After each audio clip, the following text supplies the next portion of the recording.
Welcome to The Sober Unicorn. We are a gay-hosted, all-inclusive podcast about sobriety and addiction recovery for the LGBT plus community and all of our allies. I am your host, Holden, and thank you for joining us today. Well, hello, everybody. It's Holden back here again with The Sober Unicorn. I hope everybody's having an absolutely amazing day. If you're not, again, I hope your day does get better. You can always reach out to me here at The Sober Unicorn or any of the guests that have ever shared their social media platforms. So today we have a guest that's actually local, you're in South Florida too, right? I am, yes, in Margate, actually. Okay, so local to me here in South Florida. I think we just had a ton of mutual friends on Facebook, and I ended up adding her to Facebook, and when I was looking for more guests, I had reached out and asked her on, and she said, yeah, so say hello to Orion. How are you, Orion? I'm great. What's up, everyone? How are you? I'm good. So what you been up to recently? Posting pictures, recovery, working. There really isn't much of I really don't have, everything's pretty quiet. Everything's quiet, everything's perfect. Just trying to keep my own together, actually. So. Hey, quiet is never a bad thing. Quiet to me is like, when I'm like, where's the chaos? I was like, wait, am I actually experiencing like serenity right now? Yeah, right. It's a foreign concept. Yes. So, of course, we've kind of gone back to where people are kind of just sharing their stories off the bat rather than going straight into a lot of questions. So why don't you kind of just start and tell everybody like who you are and like kind of your journey through addiction into recovery. Okay. Orion is my name. Meth was my drug of choice. And I was kind of a late starter. I grew up in South Florida, from South Florida, got clean here. I've never been to treatment, just as a backstory. So all of this was kind of on my own and kind of figuring out my ways through recovery with my sponsor and with the girls in my sponsorship family, actually. Like I said, I didn't start until late. My parents were both addicts, and they did both pass away from this disease fairly young. I was under 18 by the time both of them were gone. And that was hard all by itself. And I was raised by my grandparents in a very religious home. And when I tell you a bomb shelter, it was like we were raised in a bomb shelter. My grandmother, and I love her to death, she was one of those women that, I'm holding this thing, sorry. She was one of those women that tried to protect us from everything because she saw what it did to my family. You know, like she ended up taking both of us in. She had 5 kids of her own. She was in her golden years. She didn't have to do it, but she did. And with that came a certain amount of, I feel like, fear on her side for us, you know, with it being, you know, a disease and in our blood. Like, I mean, we got this honestly. Like, this is not a learned thing. And we were homeschooled from a very, very young age. So I was raised inside of my house for the most part. I didn't leave unless it was to go to church. I wasn't one of those kids that played outside. I wasn't one of those kids that did all of those, you know, normal kid things. That was not my life at all. It was studying, my brother, my sister, and my cousin, and my grandparents. And that was kind of it. And from 3rd grade, I'd say, until probably about 17, 18, when I got a job and I wanted to save for a car so I could start getting out on my own. And that's when I was kind of introduced to the minor things. And I say minor because, you know, weed and things like that, weed and drinking. And I really didn't pick up on that. It wasn't my jam. I thought if you smoked weed, it was the devil. And when I tell you the devil, I was like, oh my God, if I could smell it, I'd walk the opposite direction. Like I was so scared of it. If it got into my nose, I was like, oh my God, I'm going to test positive for this, you know, like type thing. And it's funny because this was my mindset back then. And later did I know. And that just kind of carried on through my 20s. You know, I did everything I was supposed to do. I lived my little gay life. You know, I was a boy at the time. And I had a lot of turmoil with that. So there was a lot of different emotions that I kept to myself constantly, because coming out as gay, coming out as all of these different things. My grandmother didn't speak to me for 10 years, which was a really big thing for me because being raised in this tight knit family, having the main person, the matriarch of it, I guess, so to speak, not talk to you and kind of just let you fend for yourself was very hard for me. So I kind of dove into my friends. I dove into work. I dove into self expectations. I dove into attention because I was never good enough. Like I did all of these things. I wanted to be prettier. I wanted to be smarter. I wanted to be skinnier or perfect. Like I tried to fit into this idea of perfect, of what I thought was perfect. And it just fucked me up every time. It literally did. In relationships, if someone thought someone else was better, I'd look and I'm like, oh my God, I can be better, and that obsession with that and never being good enough for myself kind of carried on. So about 33 years old, actually, let me go backwards a little bit. The drinking thing. So when I was like 18, 19, 20, 21, you experiment with different things. I didn't do anything crazy. I still hadn't tried weed. I smoked weed when I was 24 for the first time. And I thought everyone could see it on me. I didn't want to leave the house. I didn't want to do anything. Like I was like, guys, we can't go anywhere. Like I thought if someone was going to pull us over, we were going to jail for the rest of our lives. Like it was awful. And then I picked up drinking. And drinking, I was out with friends. Wilton Manors? Of course. I'm sorry if I'm monopolizing it, right? Okay. So back then, it was a lot of fun. Now I feel like it's a little wonky. But back then, I worked at Courtyard Cafe. And, I'd see a whole bunch of people. And I became pretty, I don't want to say popular, but like well-known. Like everyone knew my face because I worked in the middle of the night. I worked that shift. So we'd go out drinking and, that just became a lifestyle after a while. So when I was 24 years old, I went out, and this is a big part of my story, even though it's not a thing now, but it is a thing that pushed me into something else. I went out drinking with a couple of friends, and I ended up getting date raped. And I tried filing lawsuits. I tried doing so many different things, and I never got that satisfaction from, from the result of any of it. Like he ended up getting away with it. And there were just so many different things that came along with that. So I think a lot of my trauma has actually came from that and not dealing with those emotions towards that. So my drinking just got heavier and heavier as I got into my late 20s. I couldn't go anywhere without having a drink. Like if there were family functions, if there was, anything, brunch, we couldn't even, mimosas, we couldn't even go not have a mimosa on a Sunday, without adding something extra to it. Like it was just, it became a real thing.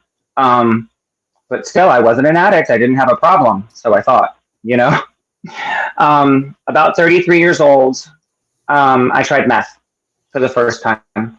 And trying that was, I don't want to say peer pressure, but I was with someone that asked me to do it a couple times. And I was like, no, I'm not going to do it.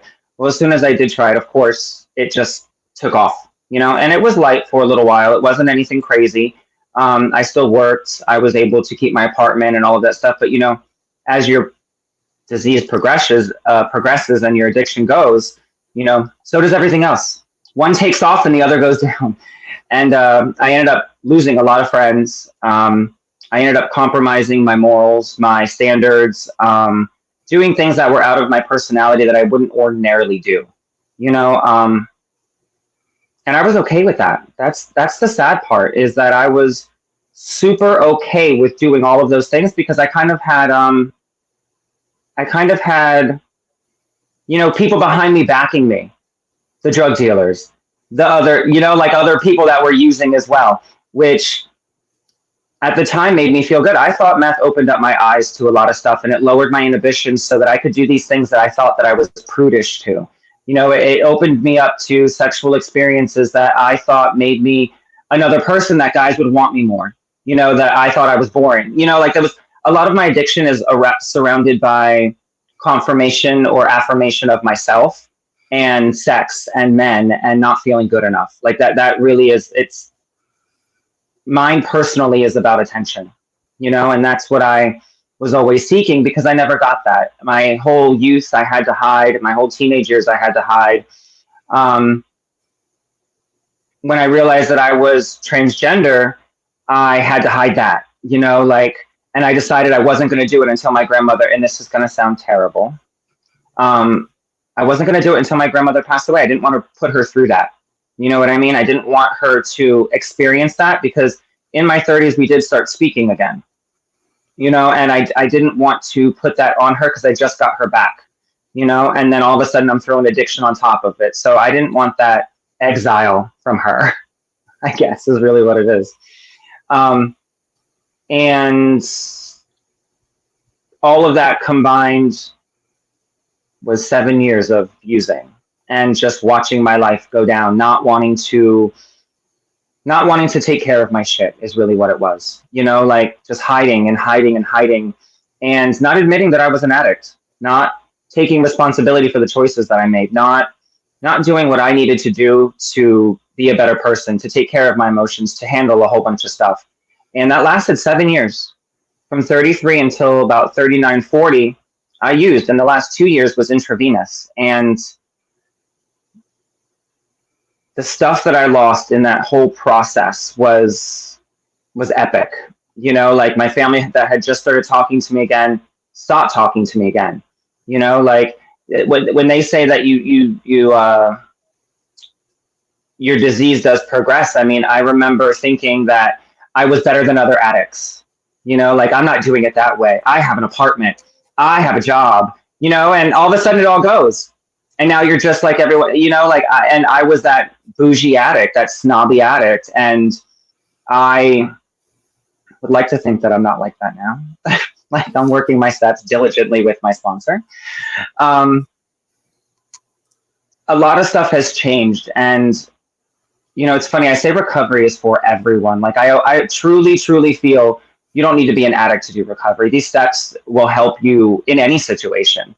You know what I mean? Like they will literally help you become a better person as long as you just give it all up. And there were times that, when I thought I was getting ridiculous with my using, I'd stop for like 4 months and I was so proud of myself. Like I deserved a pat on the back, like, oh, I didn't smoke meth today. Good job, Orion. Or I didn't shoot up today, or I didn't shoot up as much, like these are things that really crossed my mind. And I really thought that this was it. It's sad. It actually makes me feel very, very sad for the way of thinking and the way I treated people in my addiction. Excuse me. I went from being a person that I feel was pretty considerate, all of these different things, and to using people for whatever I needed. What did they say? Means and ways to get more. Mm-hmm. We live to use and use to live. There we go. Right. I think is how it goes. And that it's truly true. It truly is true. I remember I had a really amazing roommate, the only one I had, and he stuck by me through and through. And, I'd sneak people in the middle of the night into the house and do all these like shady things. And I always thought I wasn't bothering him, because it's in the middle of the night. He's sleeping. Or he'd come home and there was just dramatics happening, like these are things like I never thought of putting on to someone else that it would really bother them because it's not their life. It's my life, and I never realized the people that I hurt in the process of all of my using. And as I got down to the intravenous, that was the only way that I would do it. Smoking just wasn't it anymore. And I'm just really happy. I'm just truly happy and blessed that I don't live like that anymore. I didn't know anything about NA. I didn't know that rooms existed. I didn't know any of that. I thought you went to treatment and you were cured for life. I thought there was like a shot you take and all of a sudden, bam, you're normal again. And as I stumbled through all of this and through this process, I've discovered a lot about myself, and I discovered a lot about NA and how amazing it is, Last year, what year is this? 2023. I had an apartment with my roommate, and the lease, we actually did stay the whole lease. I didn't lose the place, thank God for him. But I went from that house to a halfway house thinking that was the way to go, and in this halfway, they don't make you go to meetings. They don't make you really become accountable for your actions and things like that. So I only went to one meeting, which was the house meeting. That's not really where you get information, where they say like, get a sponsor, get a home group so you're not homeless, like all these different things that I heard after the fact. I ended up going to this one meeting with a friend, and I'm like, I don't want to go. Like, it's going to be a mission. I don't want to hear people complain about their lives. Like, it was a lot of different things that I thought. And I was so wrong. Like, and I smile about it now, but it's really fucked up. Like my thought process, because I went crazy one time on my sponsor, and I was like, fuck this shit. This is ridiculous. I don't want to do this. I can just quit on my own, blah, blah, blah. And she really put things into perspective for me. And she was like, yo, this shit saves lives. Like you're sitting here downing this stuff and you're not even giving it a chance. And when I really did, with 2 relapses, 2 relapses under my belt, this third time through, I'm really giving it an effort. I'm really applying myself to my steps. I'm really taking the time to really get into this recovery thing, because I figured I can start all over again, in a year. In a year, if I haven't like progressed, I can always go back. What do they say? Refund your misery? Yes. I think is what they say. They'll refund all the sadness and miserable and everything. They'll give it all back to me, free of charge. But I'm a very happy customer with NA. I'm on step 6 now, and it's my character defects and character assets. And, I feel like I have none. Practically perfect in every way. And no, we know that's not true. But my sponsor did this funny thing, and I mentioned this because, and not really so much the other steps, but really step 6 right now for me, because 1, I'm in it. 2, and because it's been so eye-opening for me. So she had me have a couple people write letters of how they perceive me.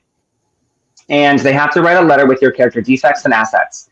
That way, when I go to actually work the step, I can take into consideration how others view me. Because, I clearly have a skewed view of myself. And it was very interesting that the people over the last couple years, and I did, various parts of it. I did, during my active addiction, prior to my addiction, in recovery. I work in recovery, so I had someone there write a letter for me.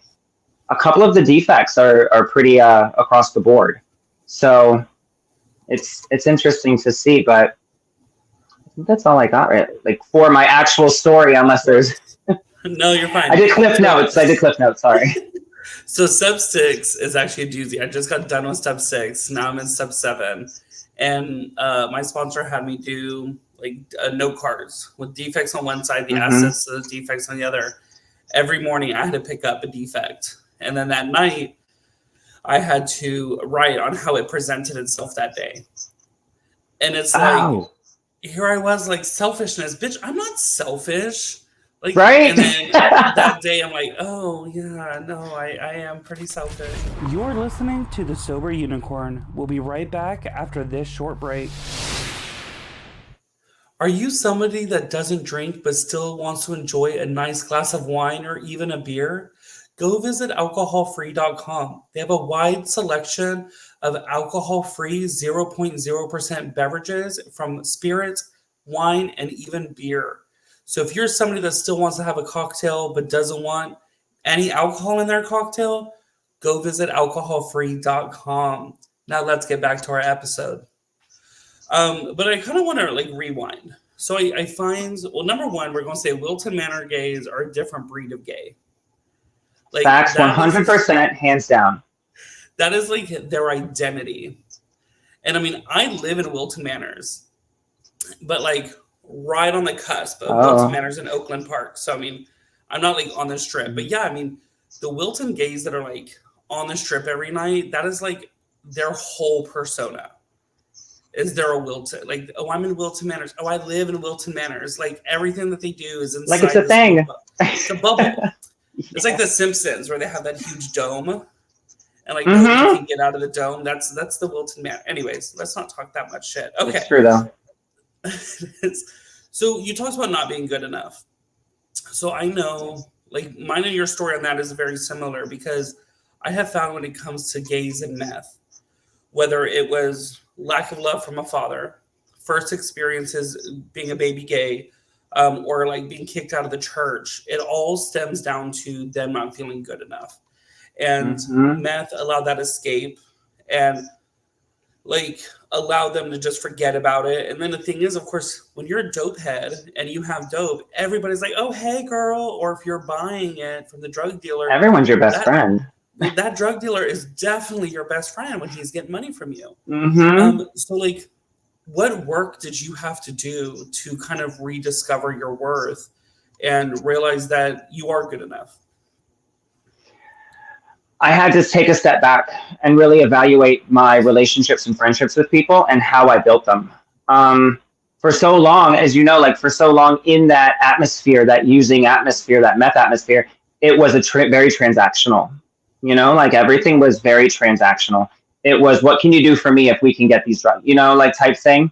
And I honestly had to, when forming a relationship, I had to trust people. I had to break down my barriers because I always thought there was an angle. Like if you were my friend, and it didn't matter what you look like. If I met you in recovery, I'm like, what's your angle? What do you want from me? Like there has to be something you want from me other than just happiness and recovery. And it took a long time for me to change my mindset and my thinking that, maybe someone actually just wants to be my friend. So when I took those little things, of working on myself, calling my sponsor and things, it was really awareness. There we go. There's the answer to your question. Awareness. I was sorry. I knew there was a word. I just couldn't find it in my brain. Awareness of my interactions with people. Awareness of how they treated me. And actually being conscious of it and not taking it for granted. Yeah. That's that.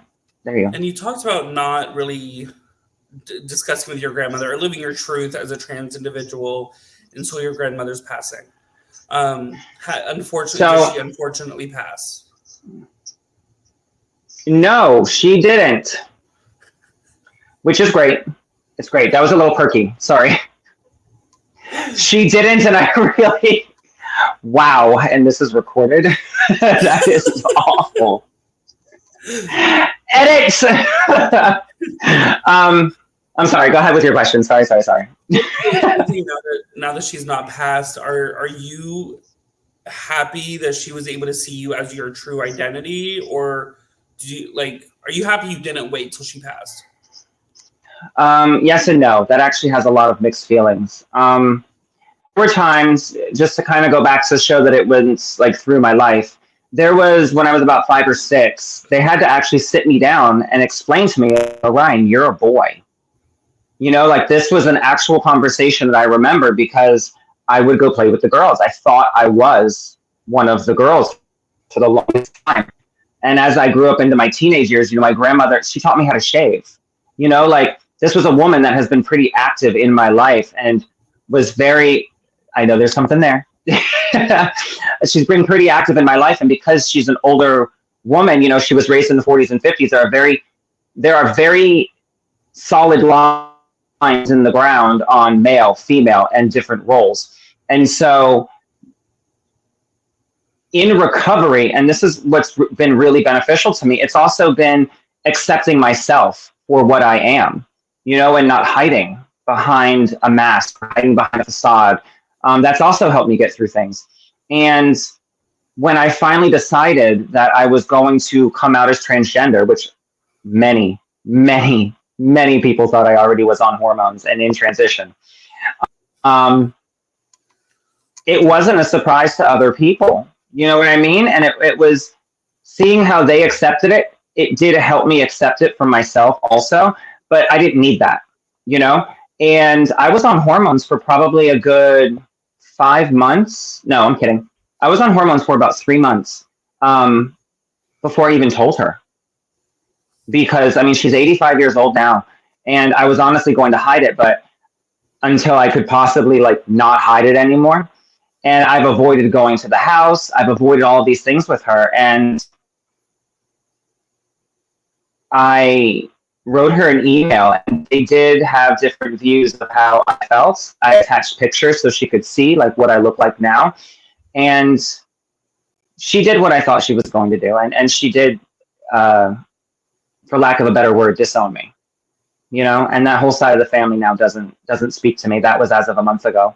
And it does very much frustrate me, and it is very upsetting. Yeah. But it does seem, though, that, I mean, you were able to get through that. I mean, a lot of people, whether coming out as gay, trans, or otherwise, being disowned, that could, like, kind of make or break somebody. Especially somebody even though you're in recovery and you're clean, like, you're still, like, we're so fragile. I mean, one thing can set us off to the word of fuck it and go pick up and use again. So, I mean, for anybody that may be listening, going through the same thing, like, what recovery tool did you use so when that happened, you didn't go out and pick up again? It sounds so cliche. I called my sponsor. I have the best relationship with my sponsorship family. It is a group of girls. Actually, there's one guy that just joined. But at the time, it's a very strong group of women. And they've been there for me 100%. Like, even before I started this podcast, I was writing all of them. And I'm like, girls, I'm going on now. Like, we are so close and we're so tight that it's amazing. And without them, I don't know what I would do. I don't. It really is a family. And we all accept each other. And if it wasn't for them, I don't know how I would get through half the stuff I go through.